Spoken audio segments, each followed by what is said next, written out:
এখানে পূজা দিলে অনেক থেকে রক্ষা পাওয়া যায়। এই যে বট গাছটা দেখতেছেন, এটা কিন্তু প্রায় 100 বছর পুরনো একটা বট গাছ। বট গাছটাতে আসলে উঠতে দেয় না কাউরে, কারণ বট গাছটা হচ্ছে তারা পূজা করে এই বট গাছের। এবং দেখতে পাচ্ছেন যে অনেক পাতা, এই পাতাগুলো কিন্তু তারা আসলে পুড়ে না। ঠিক আছে, এটা কিন্তু একটা আশ্চর্যজনক একটা বট গাছ আমরা যেটা শুনতে পেলাম এখানে এসে। এই বট গাছের ইতিহাসটা একটু আমাদেরকে বলেন।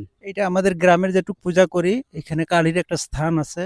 যদি কোনো ভাইরাস টাইরাস বড় ধরনের কিছু আছে, তো এখানে পূজা দিলে অনেক থেকে রক্ষা পাওয়া যায় আর কি। আপনারা এই যে গাছের পাতাগুলো নাকি পুড়েন না, এটা কি সত্য? হ্যাঁ, এটা সত্য। কি জন্য পুড়েন না?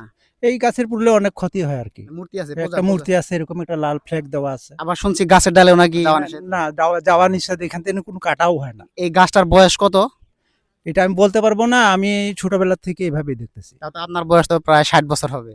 হ্যাঁ স্যার, হ্যাঁ 60 বছর হলো আপনি দেখতেছেন এরকম। এইভাবেই দেখতেছি। তার মানে আপনার বাবা মানে আমলের গাছ এটা। অলৌকিক কোনো ঘটনা আছে এই গাছ নিয়ে? এই অলৌকিক ঘটনা এমন কিছু নাই, ওই যে বললাম আপনাকে। এখানে আসলে আর দেখার মতো কি কি আছে আপনার জানা মতে এইটুকুর ভিতরে, গল্ফ ক্লাবের ভিতরে? এই কয়েকটা মাঠ আছে, এখানে একটা ক্যামেলিয়া লেক আছে, আর কিছুই নাই। তো মোটামুটি গল্ফ ক্লাব ঘুরে গেলাম আর কি, ভালোই লাগলো। বিশেষ করে এখানে একটা বট গাছ ছিল।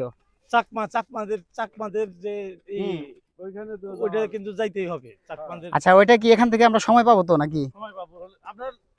এখন এই চা বাগানটা দেখবো, দেখে খুব তাড়াতাড়ি লাঞ্চ করে ওই জায়গায় রওনা। আমার মনে হয় কি জায়গাটা আসলে ভালোই আছে, কিন্তু এখানে মনে হয় বিকেল বেলা আসলে সম্ভবত একটু ভালো লাগতো বেশি, বুঝছেন? অবশ্যই বিকেল বেলা আসলে ভালো লাগতো, কারণ জায়গাটা আসলে চা বাগান, তারপরে হচ্ছে গোল ক্লাবের যে মাঠ, খুব সুন্দর একটা, এখানে উঁচু নিচু অনেক সুন্দর। বিকেল বেলা আসলে অনেক সময় কাটানো যেত আর কি। তো এখন যেহেতু রোদের মধ্যে আসলে খুব একটা এনজয় করতে পারলাম না। তো আসলে তারপরেও আমরা গাছের নিচে বসে আছিলাম, ছবি উঠাইলাম, খুবই ভালো লাগলো। মুসাফির ভাই কিছু বলেন। হ্যালো বন্ধু, সবাই আসবেন, এনজয় করবেন, উপভোগ করবেন। Good bye.